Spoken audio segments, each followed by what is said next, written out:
What's up, guys? Juggalo here, and welcome to PC News You Can Use. If you don't know what that is I basically talk about what's happening in the past week's technology. First up, the ASUS GTX 680 gets pre-listed or for pre-order. Pretty much this is an old post because the 680s came out on the 22nd, and the price point here, it says it's going to be $566. That is wrong. It's only $499. Alright, next up, GIGABYTE. This is like the sneak peeks of what the card looks like and everything. So we'll do the next one right there, and that's what the box looks like. Alright, and then MSI slips out some marketing material. Doesn't really matter anymore. Again, came out on the 22nd, but pretty much all 680s can support up to 4 monitors on one screen, which is really awesome. That was their main selling point for it, and of course you don't have the pictures or anything right here. They deleted it. Alright, TechPowerUp GPU-Z version 06.0 came out, and this is probably going to be updated for the 680s and everything like that. Alright, next up we have Tom Hardware Guide, and pretty much there's a whole bunch of graphs and everything. So let me pull that up. I don't know if you can see that, but the 680 beats the 790 in a lot of areas, and then they more or less go back and forth. And then let me check out here, 680, and then the 7970 again. 680 wins. Next up, the 7970 is 68 frames per second or 69, and then the 680 is 77. So a lot of games the 680 wins. So that's pretty much how it is. The GTX is more powerful in comparing to the 7970, but when it comes to like using OpenGL or CL applications or rendering or whatever, 7970 wins. But gaming wise, GTX 680 wins.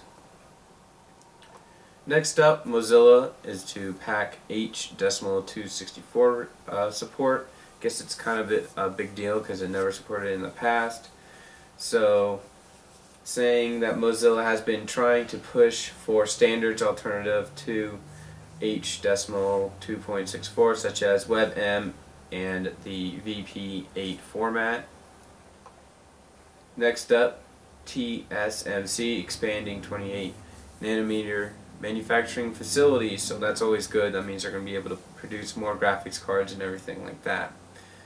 Alright, next up, AMD Radeon 7970 clock speeds and chip configuration surface.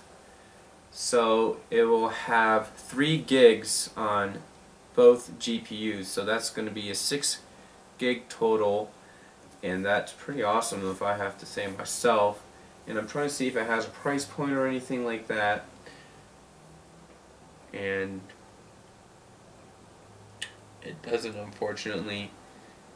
The heat, I guess this will be the Tahiti, I guess you want to call it code name or whatever for it, and it's going to be clocked at 850 megahertz core, and then 1250 megahertz memory, or 5 gigahertz effective memory. Alright, so, and of course they're going to say it's going to be priced very high. It's probably going to be around $1,000 or something like that, of course.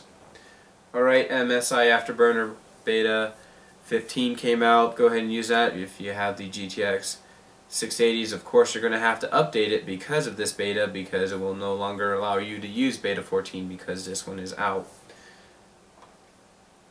Alright, the GeForce GTX 680 driver that is released by Nvidia only limits the express lanes to 2.0, so you're not using the full 3.0 for X79 boards, or aka the Sandy Bridge E systems, unfortunately. So they're saying they're still testing on getting the driver right for these boards. In my opinion, if you come out with a product and these X79 boards that do support 3.0, they should have 3.0 already on it supported, but again, you are gimped to only 2.0. And then, of course, Nvidia responds to this article confirming that they were right. So, and they give their little spiel. More or less, it's saying this is why we're doing it, or giving a excuse. Next up, the ASRock X79 Extreme 11. It's pictured, and it has more VRMs, or stronger VRM, and it has one at CBIT, I think, had 16 phase VRM. This board right here has 24 VRMs. So here's the board itself, and there's VRMs in the front as well as the back. So that is awesome. And of course it, well, let me bring it up, supports creative sound card. Let me see, it's right here, onboard sound. There's the little processor or chip you want to call it right there for sound. Alright, ZOTAC is going to be working on a 2 GHz core GTX 680. So that will be interesting to see.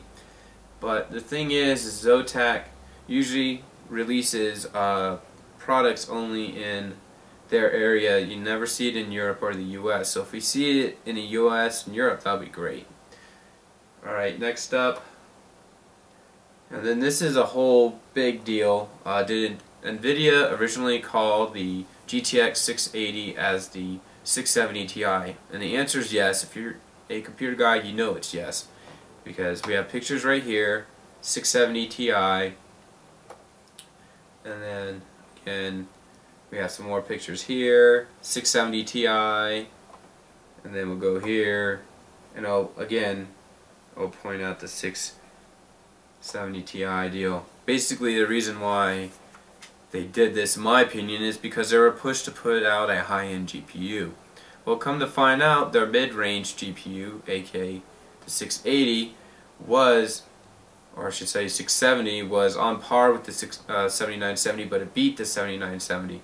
So therefore, they said, oh, well, this will be our flagship GPU, and name it as the GTX 680 instead of the 670 Ti.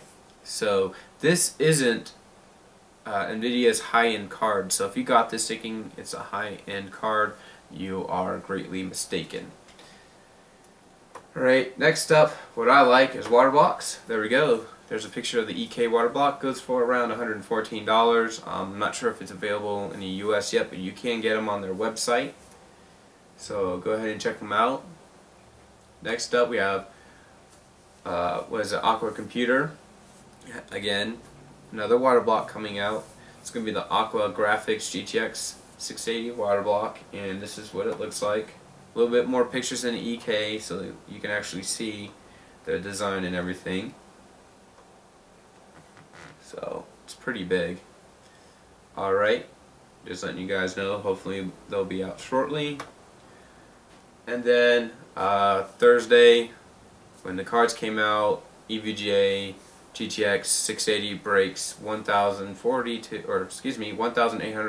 megahertz core, but they already beaten that, and they got it up to 1900, I believe. So this article is kind of old. Next up, the new EVGA Precision, and it's going to be called Precision X. If you guys don't know what it looks like, this is what it's going to look like. You can adjust all your memory, your voltages right here, and all that good stuff. So it's a totally new layout.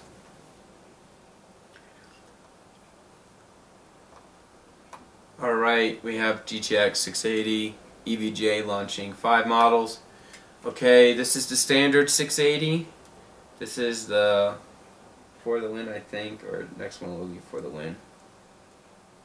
And one will be the classified. So one's a for the win, one's 4 gig, I think. And this is the classified or hydro copper. If you get the hydro copper blocks, don't get it.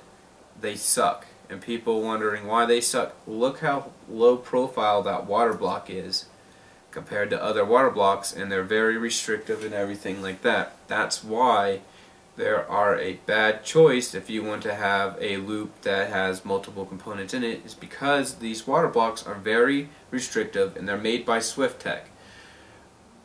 But why are they going with ZOTAC when you have Power Color, for example? They had one of their graphics cards and they're using EK water blocks. In my opinion, that's a lot better, a lot better choice, or whatever you want to say it. It's a better choice in general to go with an aftermarket third-party water block instead of using this water block here.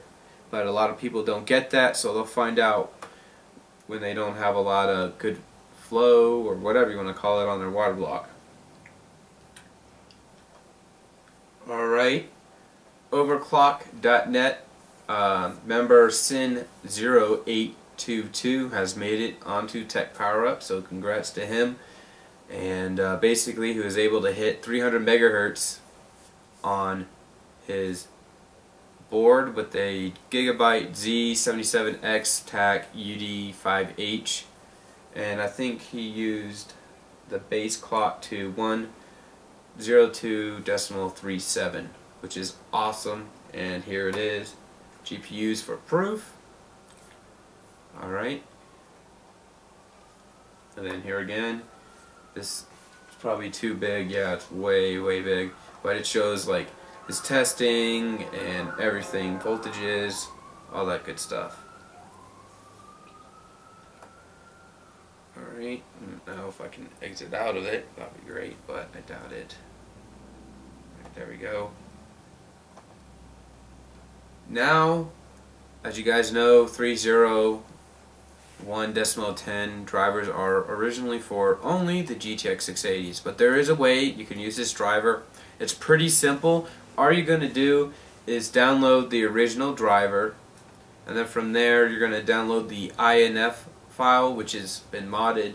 You're going to extract that INF file into the driver display folder, and then basically run it, and you should be able to install these drivers with no problem. Again, there's a little step right here for install instructions, so go ahead and check that out if you want those drivers.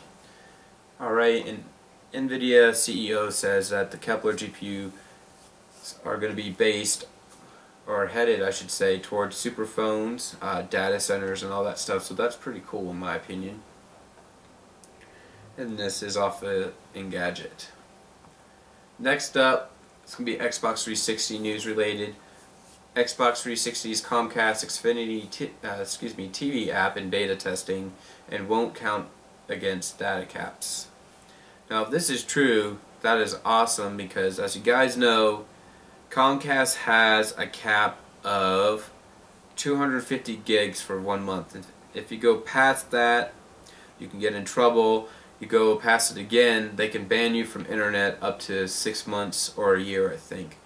So this is good, in my opinion, that it won't count against the cap, but at the same time Comcast needs to lift that cap. I think it's ridiculous, in my opinion.